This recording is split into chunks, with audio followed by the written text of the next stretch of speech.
ஹalleluya.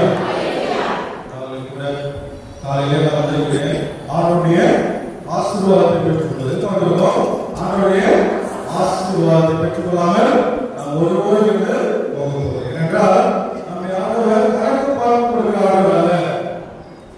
இரண்டாவது நம்முடைய வெளி தோற்றத்தை பார்த்து கொடுக்கிறவரும் அல்ல. ஆனால் நம்முடைய உள்ளத்தின் ஆழத்தை அறிகிற தேவன். ஹalleluya ஹalleluya ஹalleluya.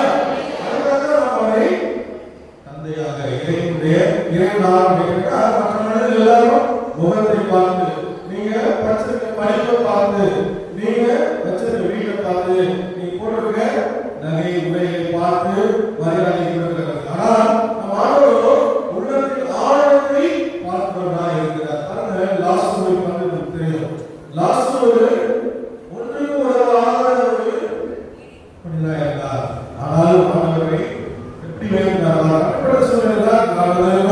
இந்த நாளில் முக்கியமான ஒரு பங்கெடுக்கிறார். கோபுரம் தந்தைகள் அருந்தந்தைகளுக்காக வெளியிலே காத்திருக்கிறார்கள். ஒவ்வொரு ஆச்சாரம் செய்யாமல் நாம் மற்றவர்களே போக முடியாது. அழகாக தகுந்த முன் தயாரிப்பு இல்லாமல் நாம் ஆண்டவரை உட்கார முடியாது. என்றால் ஆண்டவருக்கு நாம் போக முடியாது.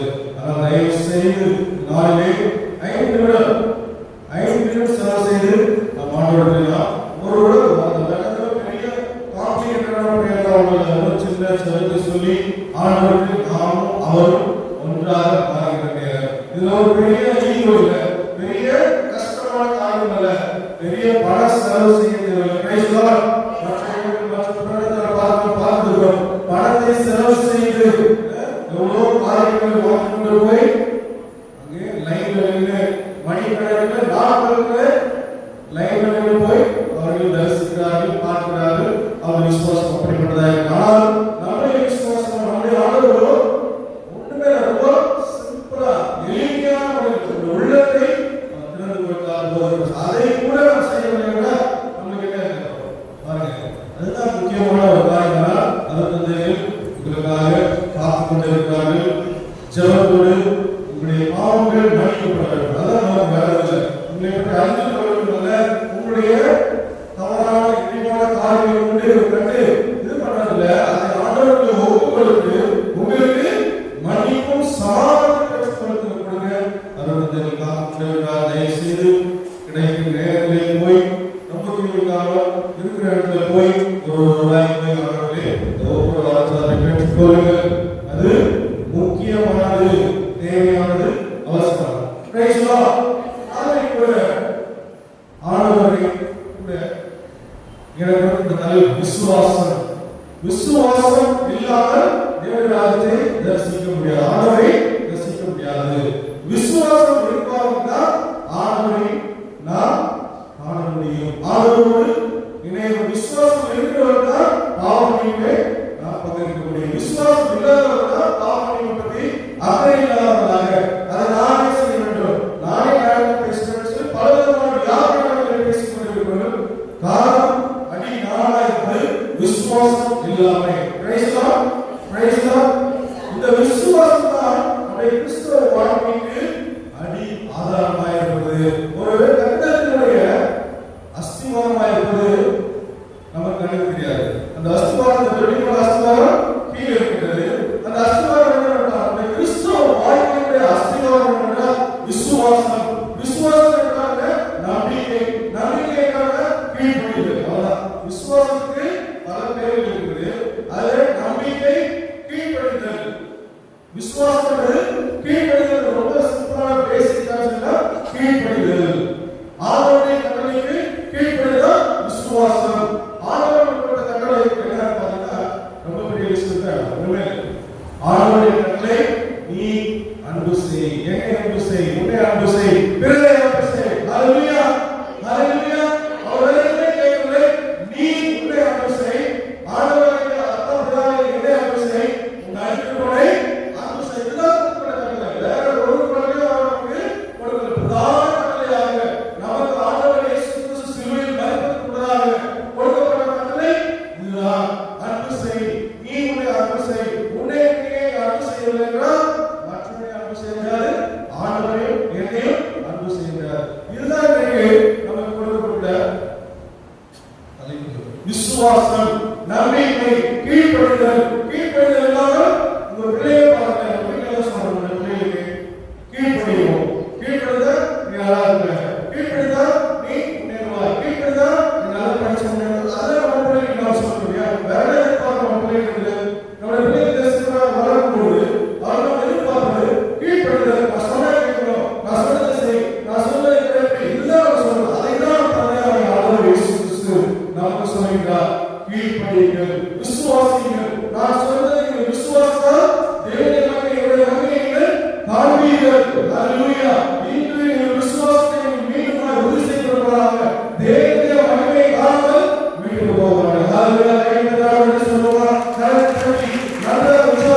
ஹalleluya ஹalleluya ஹalleluya.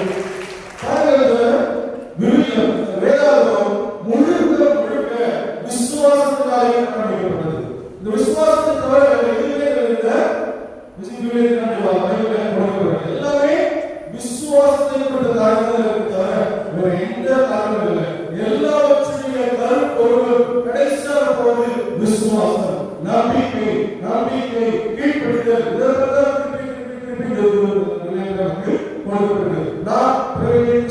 நான் சில எப்படிப்பட்டவர்களாக இருந்தாலும் இந்த விவிலியத்தை நாம் அட்லீஸ்ட் ஒரு கேட்கிறோம்.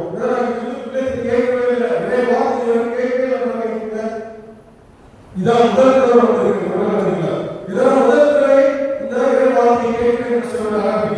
இல்ல.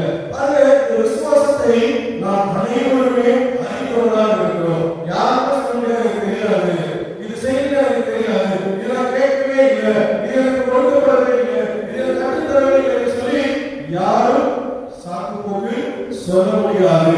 ஏனென்றால் இதை நாம் அறிந்திருக்கிறோம், இதை நாம் உணர்ந்திருக்கிறோம், இதை நாம் ஒவ்வொருவருடைய முக்கியத்துவத்தை அறிந்தவர்களாக இருக்கிறோம். நமக்கு இருக்கிறதோ உதாசீனம், உதாசீனம். அது பார்க்கலாம், அது யார் பார்க்க, அவர் கண்டிருக்கா, யார் பார்க்க சொல்லி நாமே ஏமாற்றுவதால் காணப்படுவதாக இந்த விசுவாசத்தின் நம்பிக்கையை விட்டு கீழ்ப்படியாமல் பலவிதமான காரியங்களுக்கு கீழ்ப்படியாமல் நம்பிக்கை கொள்ளாமல் மாறுகிறது. இதனால நாம் ஏற்படுகிறது இழப்பு. என்ன ஏற்படுகிறது?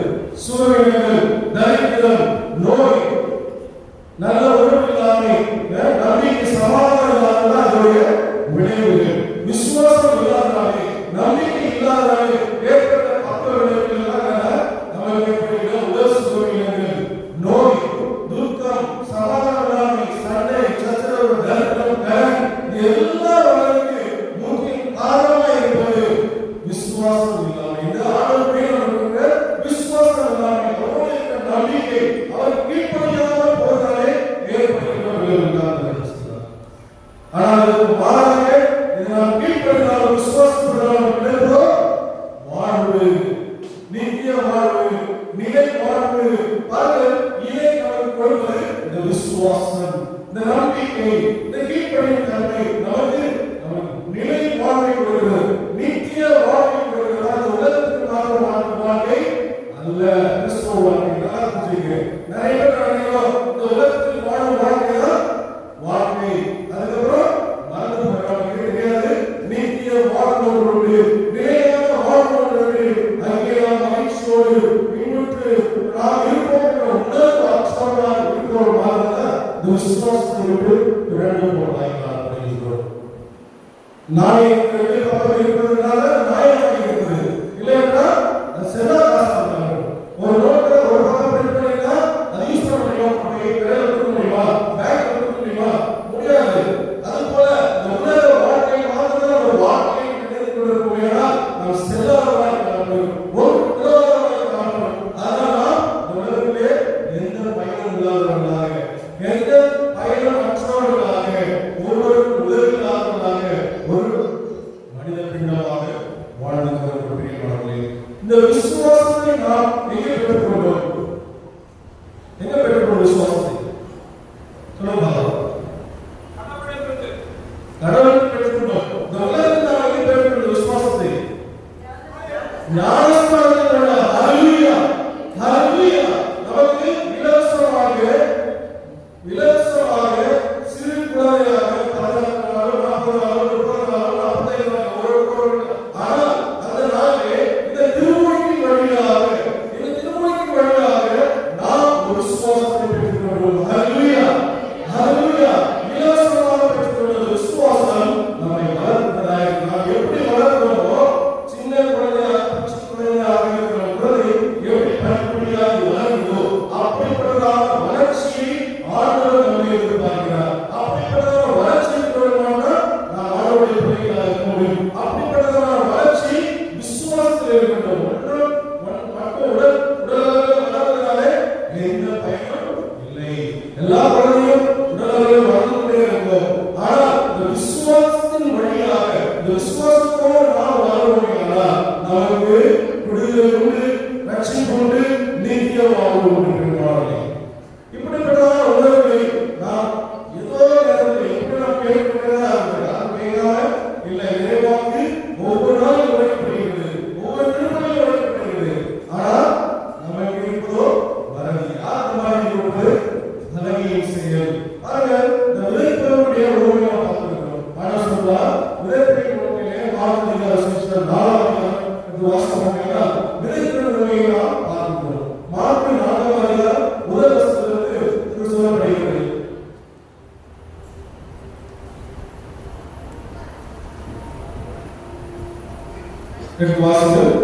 அவர் மீண்டும் கடலோரத்தில் கற்பிக்க தொடங்கினார்.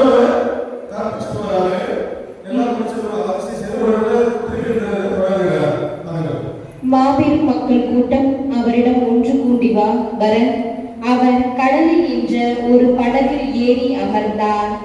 திரண்டிருந்த மக்கள் அனைவரும் கடற்கரையில் இருந்தனர். அவர் உவமைகள் வாயிலாக பலவற்றை அவர்களுக்கு கற்பித்தார்.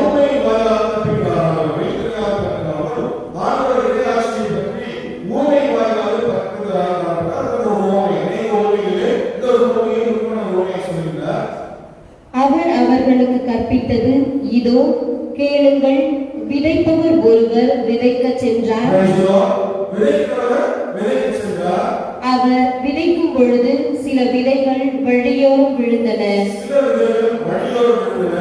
பறவைகள் வந்து அவற்றை விழுங்கி விட்டன.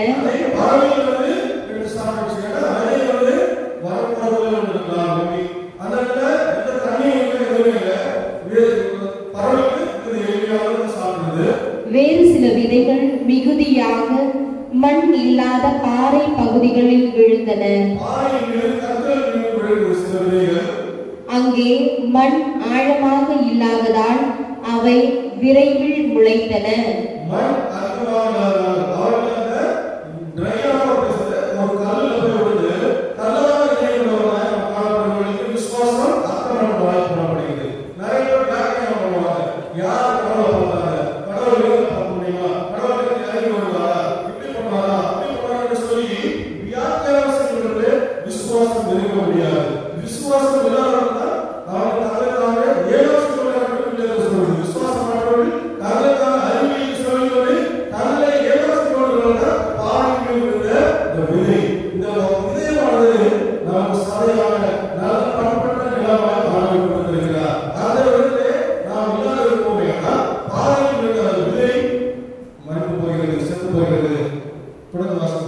ஆனால் கதிரவன் மேலே எழ அவை காய்ந்தது, வேர் இல்லாமையால் கருகி போயின. மற்றும் சில விதைகள் முட்செடிகள் இடையே விழுந்தன.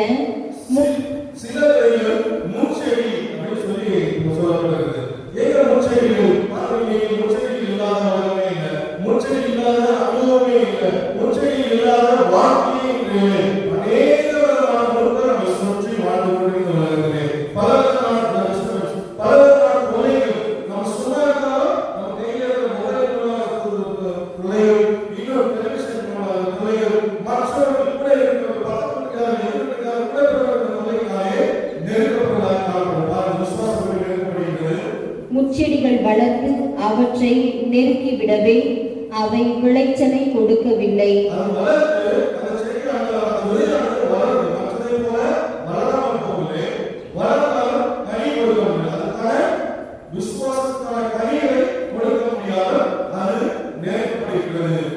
ஆனால் இன்னும் சில விதைகள் நல்ல நிலத்தில் விழுந்தன.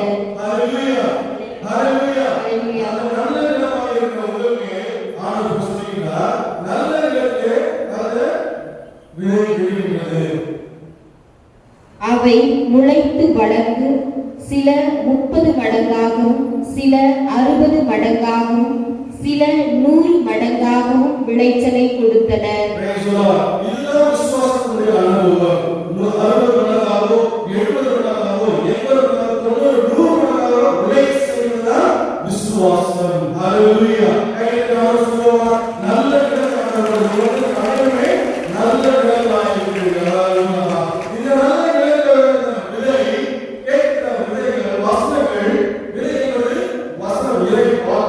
இதை பார்த்து வளர்த்து 60, 70, 80,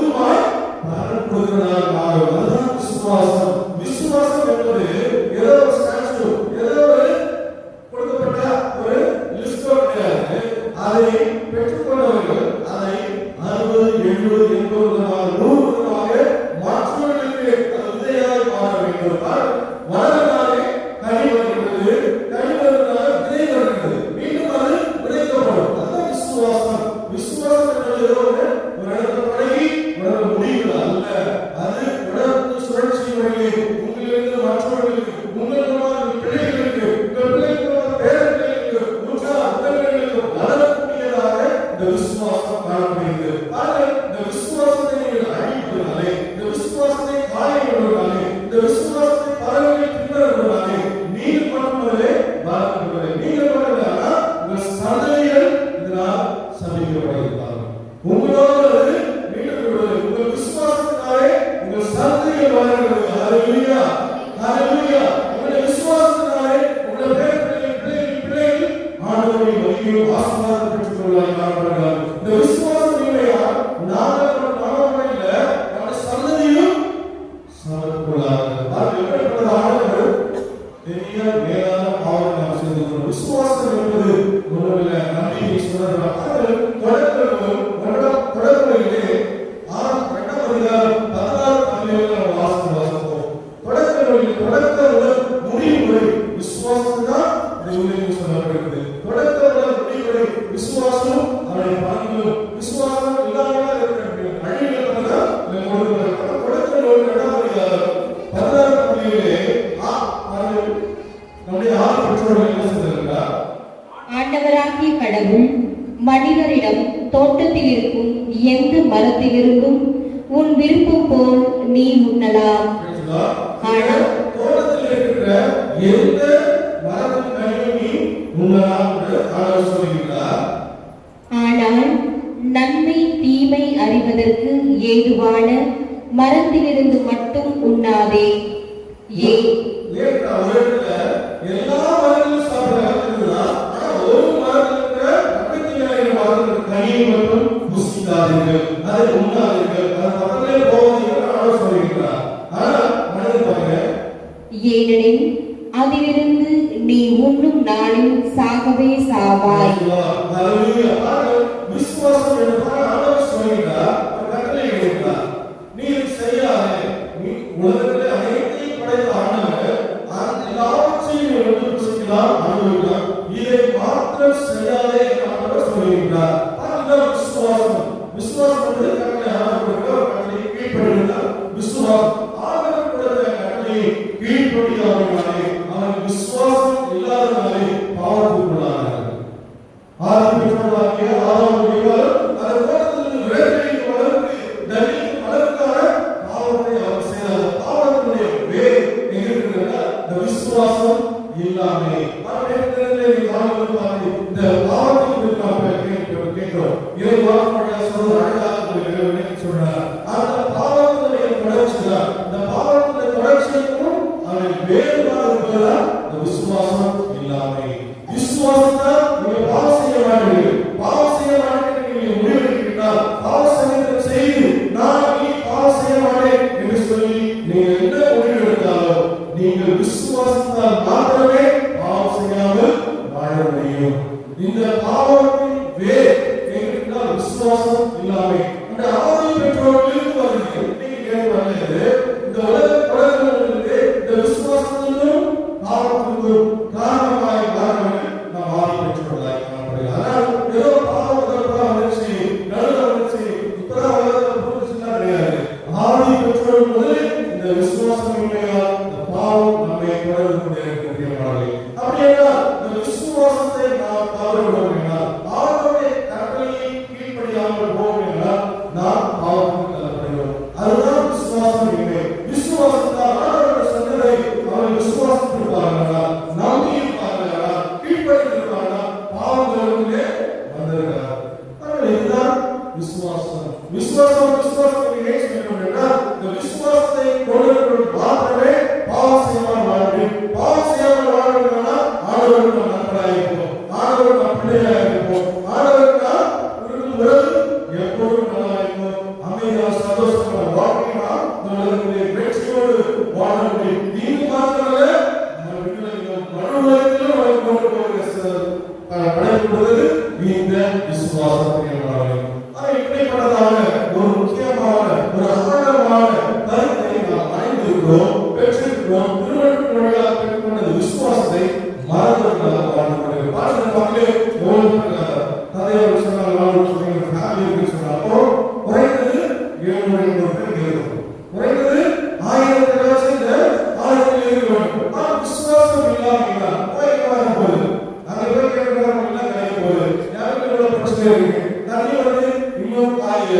மனிதர்களால் ஏற்பட்ட விளைவுகளை சரி செய்ய சொல்லி விசுவாசம் இல்லாமல் ஆண்டவரை நாம் ஒப்பு கொடுத்து ஆண்டவரை நாம் பணிந்து ஆண்டவரை நாம் சரி செய்யப்படால் ஆண்டவருடைய பிரச்சனைகள் நாம் தூக்கியவர்களாக இருக்கிறார். ஹல்லேலூயா, ஹல்லேலூயா. அப்படிப்பட்ட விசுவாசம் என்னோட நீங்கள் வந்திருக்கிறீர்கள். ஆனால் விசுவாசத்தில் அநேக பேர் இன்னும் வீட்டில் இருக்கிறார்கள். வீட்டில் என்ன பண்ணுவாங்க? மேக்ஸிமம் பேசிட்டு இருப்பாங்க, போன் எடுத்து போடுவாங்க, கொஞ்ச நேரம் டிவி பார்ப்பாங்க, சாப்பிடுவாங்க. இதுதான் பண்ணுவாங்க. அவங்க வாழ்க்கை அப்படியே இருக்கிறாங்க. இந்த விசுவாசத்தை பெற்றுக்கொள்வார். இந்த விசுவாசத்தை பெற்றுக்கொள்ள திருமணத்தின் வழியாக பெற்றுக்கொண்ட விசுவாசத்தை வளர்க்கிறவர்களாய் மாற வேண்டும். அப்படி மாற தவறினால ஆகியவர்களுடைய விசுவாசம் இல்லாமல் பாவம் உலகத்திலே உருவடைகிறது. அப்படிப்பட்டதான விசுவாசத்தினால் நம்முடைய வாழ்க்கையிலும் நம்முடைய பிள்ளைகளுக்கும் தவறான ஒரு வழி காண்பிப்பார். மாறக்கூடாது என்பதுதான் இப்படிப்பட்டதான தியானங்கள், இப்படிப்பட்டதான முயற்சிகள் அதை நாம் எடுக்கணும். கேட்டால் இந்த பாவம் நம்மை அழிக்கிறதாக காணப்படுகிறது. இந்த பாவம் நமக்கும் ஆண்டவருடைய உறவை அழிக்கிறதாக காணப்படுகிறது. இப்படிப்பட்ட பாவத்திற்கு விளைவுகளுக்கு அடி நாளமாக அதற்கான விசுவாசம் தொடர்ந்து ஒவ்வொரு அச்சாரம் எழுந்து போய் ஆண்டவரே போய் சின்ன சின்ன பாவங்கள் பெரிய எந்த பாவங்களை இருந்தாலும் போய் சொல்லி ஆண்டவர் மன்னிப்பு கேட்கின்றா. விசுவாசத்தை உறுதிப்படுங்கள். ஹல்லேலூயா, விசுவாசத்தை உறுதிப்படுங்கள். ஹல்லேலூயா. அது தேவையானது ஒவ்வொரு பாவம் மன்னிப்பு. பாவம் மன்னிப்பில்லைன்னா தேவனுடைய நன்மை காண முடியாது. அவரோட ஒன்றாய் பயணிக்க முடியாது. நாம் பிள்ளையாக காண முடியாது. நமக்கு அவர் தந்தையாக இருக்க முடியாது. நமக்கும் ஆண்டவருடைய பிள்ளையாய் பெரிய வாழை என்பது பெரிய சூழலை என்பது இந்த பாவம். இந்த பாவத்திற்கு காரணம் என்பது விசுவாசம் இன்மை. ஒரு சின்ன ஒரு விசுவாசத்தின் வழியாக ஆண்டவரை படைத்தார். இதை யாரோ ஓகே, நீங்க விசுவாசம் இல்லாமல் இருக்கிறதுக்கு ஒரு மனிதனை உங்களால் படைக்க முடியுமா? ஒரு மனிதனை உங்களால் உருவாக்க முடியும். இந்த மனிதன் உச்சத்திலே உள்ளதால் இருக்கிற ஆக்டிவிட்டிஸ் இது நடக்கிற நிகழ்வுகளை இன்னும் மருத்துவத்தை 10% முடியல. நீங்க நினைக்கிற டிராவல்ஸ் இதெல்லாம் பூரணமா சுலபமாகும். எல்லா முறையும் கண்டுபிடிச்சிட்டீங்களா? இல்லவே இல்லை. இதை அறிந்து கொள்வதற்கு புரிந்து கொள்வதற்கு எத்தனை ஆயிரம் ஆண்டுகள் ஆகும் சொல்ல முடியாது. அப்படிப்பட்டதான பெரிய ஒரு அதிசயத்தை அற்புதத்தை நிகழ்த்திய ஆண்டவராகிய இயேசுவை ஆண்டவராகிய தந்தையாக வாழ்வதை நாம் ஏற்றுக்கொள்ள வேண்டாம், விசுவாசிக்கவில்லை என்றால் நாம் எல்லாம் ஒரு அற்புதமாய் காரணம். நம்ம கொடுக்கப்பட்ட எல்லா நாலேஜ் உலகத்தில் எல்லாம் தெரிந்து கொள்ள நினைக்கிறீங்களா? நமக்கு அறிவாலே உலகத்தில் முழுவதும் தெரிந்து கொள்ள நினைக்கிறீங்களா? முடியாது. நம்ம கொடுக்கப்பட்ட சொற்பமான வாழ்கிறோம், வளர்கிறோம், 60, 70, 80 நிமிடத்திற்கு போய்விடுகிறோம். ஆனால் ஆதாரம் தெரியல, எனக்கு எல்லாமே தெரியும். உலகம் படிச்ச வாட்ஸ்அப் படிச்ச சொல்லி தெரிந்து கொண்டு சட்டமான புத்தியினாலே மதிப்பிட்டவர்களால் விசுவாசத்தை விட்டு விலகி போடுறாங்க. அதுதான் செய்கிற பாவமாக இருக்கிறது. நமக்கு கொடுக்கப்பட்ட அறிவு மிக குறைவான எவ்வளவு பெரிய சயின்டிஸ்டா இருக்கணும், எவ்வளவு பெரிய அறிவாளியா இருக்கணும், ஆனாலும் அவருக்கு நிகராக அவருடைய அறிவுக்கு நிகராக யாரும் இருக்காது, ஒருவராக முடியாது.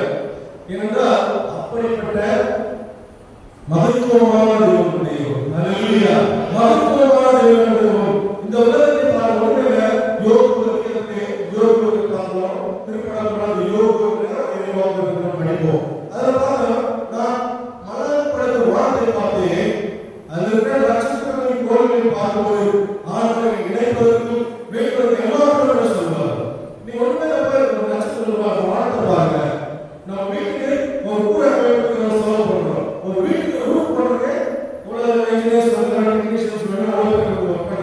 இந்த உலகத்திற்கு கூரை போட ஆண்டவராகிய இயேசு கிறிஸ்து நம்ம ஆண்டவர் தந்தையா ஆண்டவர் கிறிஸ்து பார்க்க அதை கிடைச்சிட்டா ஒரு நிமிஷம் கழிச்சு பாருங்க. உங்க வாழ்க்கையில நீங்க நினைக்கிற நான் பெரிய அறிவாளி, நான் ப்ரொஃபஸரா இருக்கேன், நான் சயின்டிஸ்டா இருக்கேன், நான் ஜர்னலிஸ்டா இருக்கேன், நான் வேலை செய்யறேன், பெரிய கம்பெனில நான் மேனேஜரா இருக்கேன், பேங்க் மேனேஜரா இருக்கேன், செக்ரட்டரி ஒர்க் பண்ண நினைக்கலாம். நீங்க ஒண்ணுமே ஒரு வீட்டு அரசு வாழ்க்கை பாருங்க.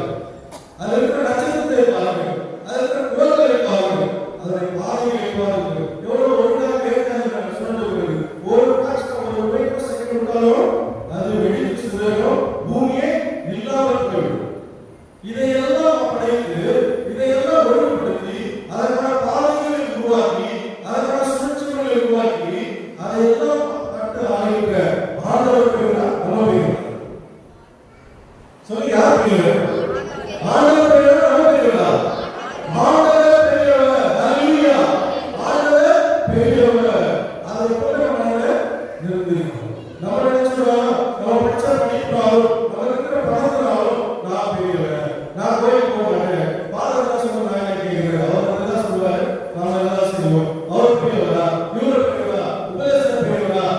பாருங்க, இப்படிப்பட்டதான கேள்விகள் நமக்கு வருகிறது. அது எல்லாம் முடிவெடுத்து வாழ்க்கை நடந்து பாருங்கள்.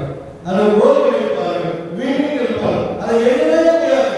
இங்க கொடுக்கப்பட்டுள்ள சயின்டிஸ்ட் கொடுக்கிற லிஸ்ட்லாம் நாட் ஈவன் 0.0%. அதுக்கு மேல இன்னும் அதிகமா இருக்கு. இன்னும் அதிகமான காரியங்கள் இருக்கிறது.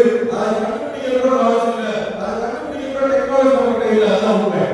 தெரிந்ததே கடல்ல ஒரு சொட்டு போல, தெரிந்ததை பார்க்கும்போது அமேசிங்கா இருக்கு. சந்திரயான் 3 உலகத்துக்கு கிடைக்கிறது பெரிய அர்த்தம், அதிசயம். ஆனா அது உருவாக்கம் சந்திரன் உருவாக்கம் பெரியது. அதுல போய் இறங்குவதற்கு எவ்வளவு கொண்டாங்க, எவ்வளவு பெருங்குதல்.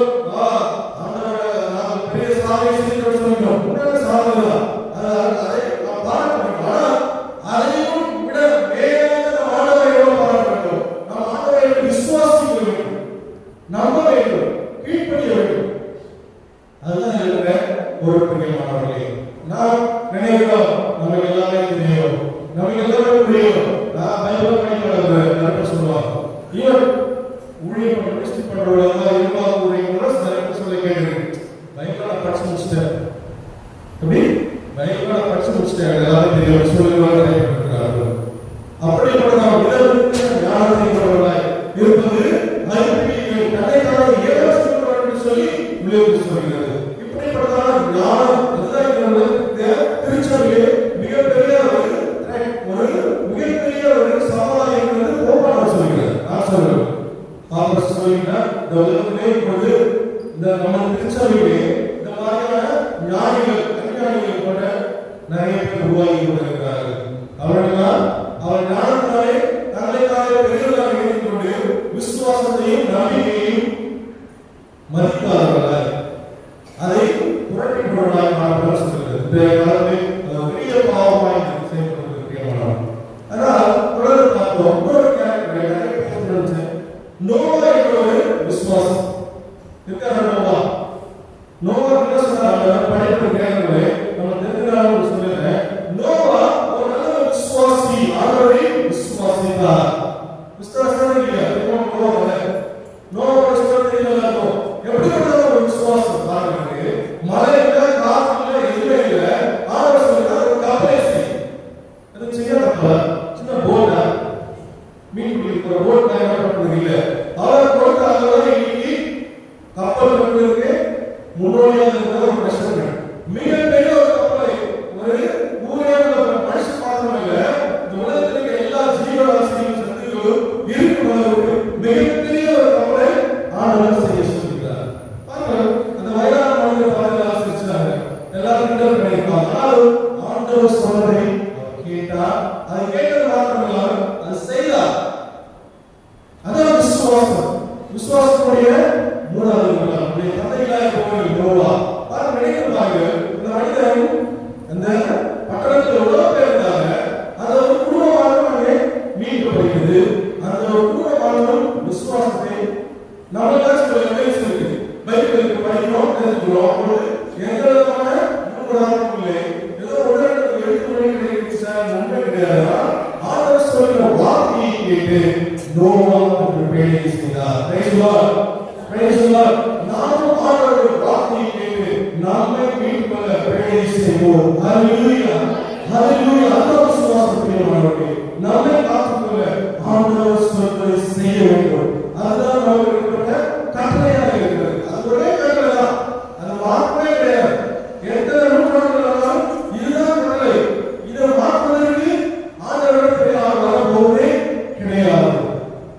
அப்படின்னா நோவா அந்த கட்டளையை கேட்டார். இன்று நாம் வாய்ப்பு படிக்கிறோம், நமக்கு உதாரணமாக எடுத்துக்கொள்கிறோம். அப்படிப்பட்டதான விசுவாசம் நமக்கு தேவை. பிரியமானவர்களே, விசுவாசத்தினால பிழைப்போம்.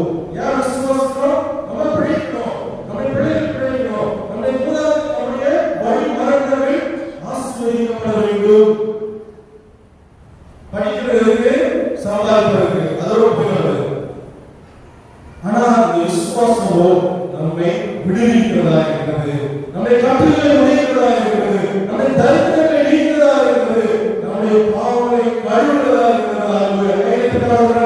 Hallelujah. Praise the Lord. Thank you, Jesus. Hallelujah.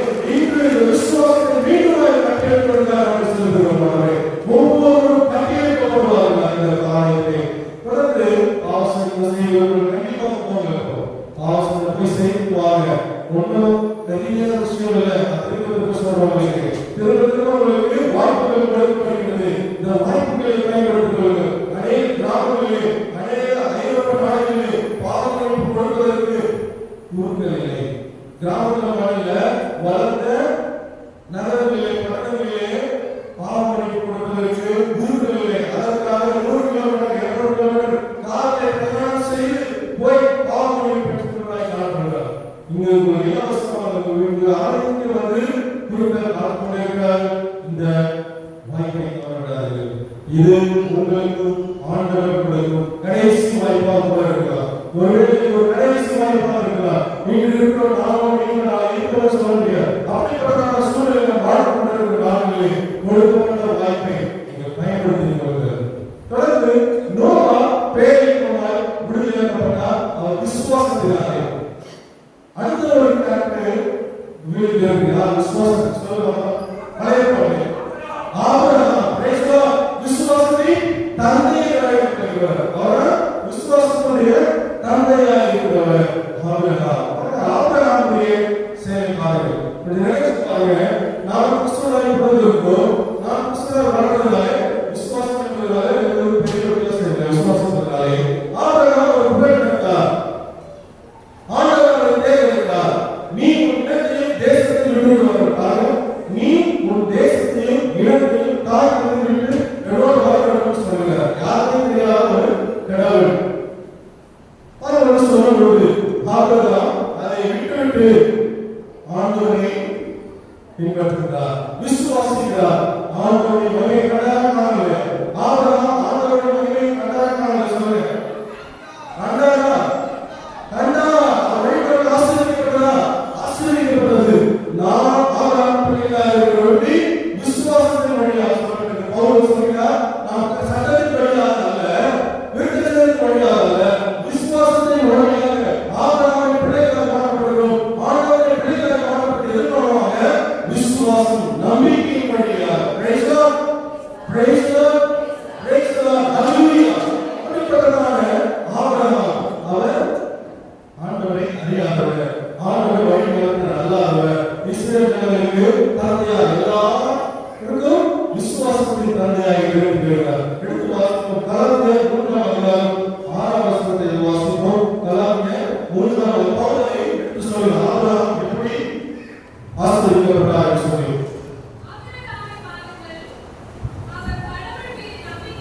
அவர் கடவுள் மீது நம்பிக்கை கொண்டதாக எதனால் ஆசீர்வதிக்கப்பட்டார்? முதல் அவர் ஆண்டவரை விசுவாசித்தார். தொடர்ந்து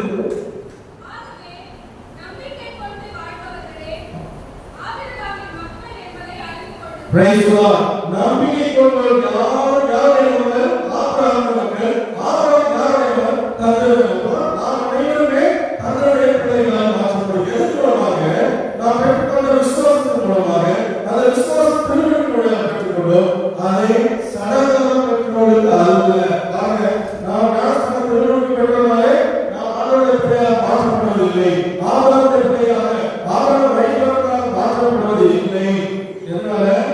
திருமணத்துக்கு பெறுவதனால் மாத்திரம் அல்ல, அந்த பெற்றுக்கொண்ட திருமணத்தில் நாம் கிடைத்த விசுவாசத்தை வளர்ப்பதனாலே உறுதி பெறுவதனாலே நாம் ஆண்டவருடைய வழிபாட்டாக மாற்றப்படுகிறோம். அதுதான் ஆபிரகாம் மாற்றப்பட்டிருக்கிறார். ஆபிரகாம் வழியாக நாம் மாற்றப்பட்டிருக்கிறோம். வரவாசிங்க.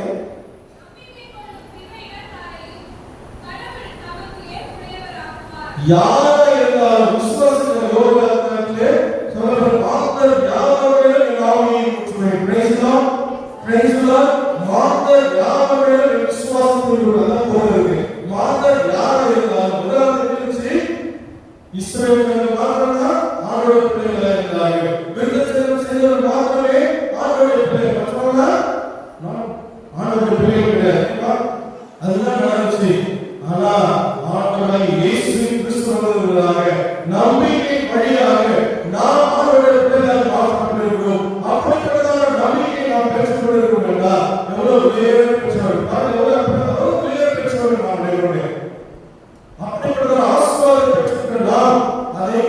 தாளதுலோவை இல்லையா? தாளதுலோவை ஒரு தாளம் பெற்றவன் அதை புதைத்து போடுவார். நாம் தாளங்களை புதைக்கிறவர்களாய் அல்லாமல் அதை வளர செய்கிறவர்களாய் பெருக்கிறவர்களாய் ஒன்றை இரண்டாகவும் இரண்டை நாலாகவும் நாளை எட்டாகவும் பெருக்கக்கூடிய விசுவாசத்தை வளர்க்கக்கூடிய ஆளுநர் பொழுது நாம் ஆண்டவரால் அப்ரிஷியேட் ஆனவரால் நாம் ஆசீர்வதிக்கப்படுவதாக தெரியவர்களே.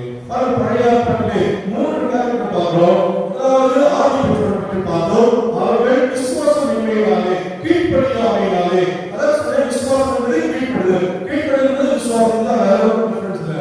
அதனாலே இந்த தோட்டத்திற்கு வெளியில் இருக்கப்படுகிறார்கள். அதன் மூலமாக பாவம் இந்த உலகத்திலே இந்த மனிதர்களே சந்திப்பிலே வருகிறது. அதற்கு நோவா பார்க்கிற இரண்டாவது தரையிலே ஒரு பாலை பிரதேசத்திலே கப்பலை கட்டுகிறார். எதன் அடிப்படையிலே? ஆண்டவர் கொடுத்த விசுவாசத்தின் அடிப்படையில். ஆண்டவர் சொன்ன வார்த்தையை விசுவாசத்தினாலே அந்த பேரையை கட்டினார். அவரும் குடும்பம் வந்து தப்பிக்கிறார். நாம் குடும்பத்தினர். மூன்றாவது விசுவாசத்தின் தந்தையாக ஆபிரகாம் அன்று தன்னுடைய சொந்த நிலத்தையும் கோபுரத்தையும் குளத்தையும் வீட்டையும் நிலத்தையும் மீட்டு வந்ததாலே கடற்கரை மழை போல் வானத்தின் நட்சத்திரங்களை போல் எண்ண முடியாத சந்தையாக உயர்த்துவேன், உன்னை ஆசீர்வதிப்பேன் என்று சொன்ன ஆண்டவர் அப்படியே செய்திருக்கிறார். செய்யவில்லை. அதற்கு நாம் அனைவருமே சாட்சியாக இருக்கிறோம். இதுதான் விசுவாசம். விசுவாசம் என்பது நாம் ஆண்டவரை ஏற்றுக்கொள்வதல்ல, அவருடைய சொல் கட்டளையை கீழ்ப்படிதல். விசுவாசத்தினுடைய மரம் கீழ்ப்படிதல். விசுவாசம் நம்பிக்கை விசுவாசம் அதற்காக சிம்பிளான கீழ்ப்படிதல், அவருடைய கட்டளையை கீழ்ப்படிதல். அவ்வளவுதான். இதுதான் ஆண்டவருக்கு கொடுக்கிற கட்டளையா இருக்கு. நான் உன்னை அன்பு செய்வது போல நீ வரக்கூடாது. இதுதான் விசுவாசம். விசுவாசம் எல்லாவற்றும் இது செய்யணும்னா எல்லாம் நமக்கு காணாமல் வரும். அன்பு செய்கிறது உதவினா, அன்பு செய்வது இல்லாமல் போகணும்னா நமக்கு விசுவாசம் இல்லாமல் காணப்படும். விசுவாசம் இல்லாமலே நமக்கு வருவது பாவம். இதான் கண்டினியூஸ் ஒரு தொடர் பயணம். விசுவாசத்துக்கு ஏற்றவர்கள் பாவத்தில் விடுகிறார்கள், பாவத்தில் விடுகிறவர்கள் அழிந்து போகிறார்கள். அவர்கள் அழிந்து போகிறார்கள், அவர் சந்ததியிலும் அழிந்து போகிறார்களே. ஆனால் விசுவாசத்தை பெற்றுள்ளோம். 60, 70, 80, 90 கைப்படுகிற வாழ்க்கையை வாழ்வதால் இந்த விசுவாசம் நம்முடைய வாழ்க்கையை கைப்படுகிற வாழ்க்கையாக மாற வேண்டும். பாவத்தில் நிரந்தரமாக அவருக்கு விலக வேண்டும் என்றால் விசுவாசிக்க வேண்டும். ஆண்டவர் இறந்தார், வைத்தார், உயிர்த்தார், மீண்டும் வருவார் என்ற விசுவாசம் இருக்க வேண்டும். அது அன்பின் வழியாக நாம் எல்லாவற்றையும் ஏற்றுக்கொண்டு அதன் வழி நடப்பதால் நம்முடைய கட்டளையாக இருக்கிறது. எடுத்து வாசகம் மார்க் 2ஆம் அதிகாரம் 5ஆம் வசனம். மார்க் 2ஆம் அதிகாரம் 5ஆம் வசனம்.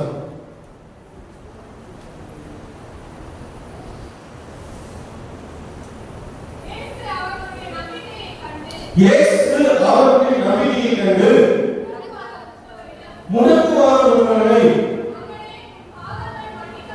மார்க்கிற்காகவே ஒரு பாவங்கள் மன்னிக்கப்பட்டது. எழுந்து நாளே பாருங்கள், விசுவாசத்தை பார்த்தாரு, பாவத்தை மன்னிக்கிறாரு. எழுந்து நடக்கிறாங்க. விசுவாசம் பாவத்தை வைக்கும், பாவங்களை அழிக்கப்படும். விசுவாசம் சரிபண்ணா பாவங்களை போய்விடும், தேவனுடைய உள்ளே வரும். ஹalleluya. சொல்லுவார் அந்த விசுவாசத்தை பெற்றுக்கொள்ளலாம். இன்று உங்களுடைய விசுவாசம் வந்து நம்பிக்கை வந்து அவருடைய பாவங்கள் பார்த்தது பாவம் பார்த்ததுமையால் ஆசீர்வாதம் உங்களுக்கு. ஹalleluya. ஹalleluya. இந்த சிச்சமமாக என்ன சொல்லுவார், இன்று ஆசீர்வாதம் இருக்கிறது. எப்படி நடந்தா விசுவாசத்தை பெற்றுக்கொள்ளுங்க. இந்த விசுவாசத்தோட பாவத்தை வெளிப்படுது உங்களுக்கு ஆசீர்வாதம் இருக்கிறது.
35 வசனம். மார்க்கு 5:35.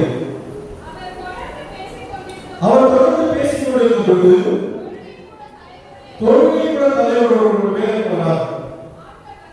ஆட்கள் வந்து அவர்கள் உங்கள் வாய் இழந்து விட்டார், போதகரை டிஸ்டர்ப் பண்ணாதீங்க. அதை சொன்னது ஆண்டவருடைய காலையில் பாருங்க. இன்னொரு விசுவாசத்தை பாருங்க.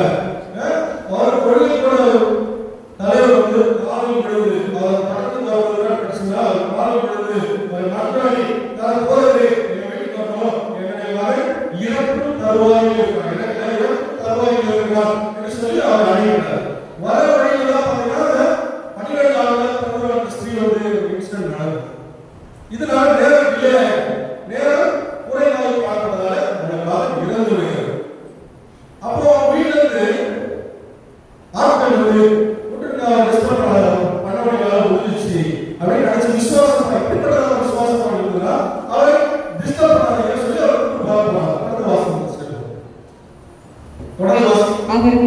அவர்கள் சொன்னது இயேசுவின் காதில் விழுந்ததும் அவர் தொழுகை கூட தலைவரிடம் அஞ்சாதே, நம்பிக்கையை மட்டும் விடாதே என்று கூறினார்.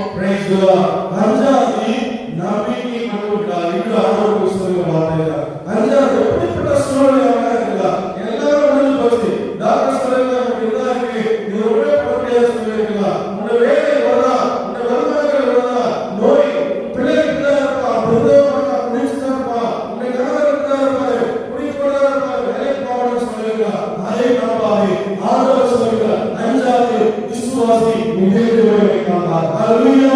அஞ்சாதே, விசுவாசி தேவனை வைக்கிறார். இது வார்த்தைகள் அஞ்சாதே, விசுவாசி தேவனை வைக்கிறார். ஹல்லேலூயா.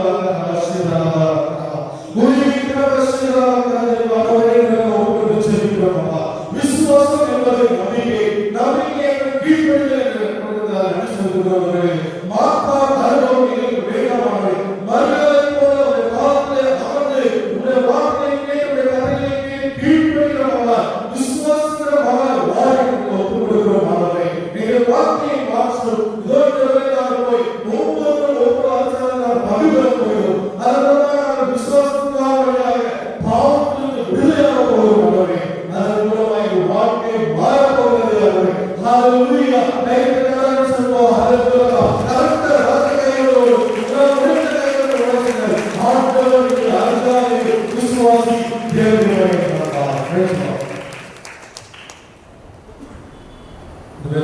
இடைவெளி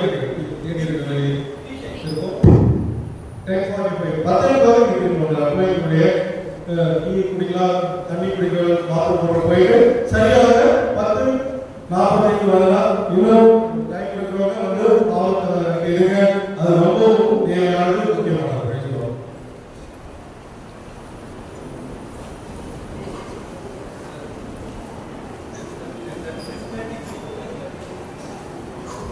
10 நிமிஷம் டைம் இருக்கு. ஜோபிஸ்வருடைய வார்த்தையில இருக்குது, இறைவார்த்தையில் வந்து நேரம் மார்க் செய்யப்பட்டு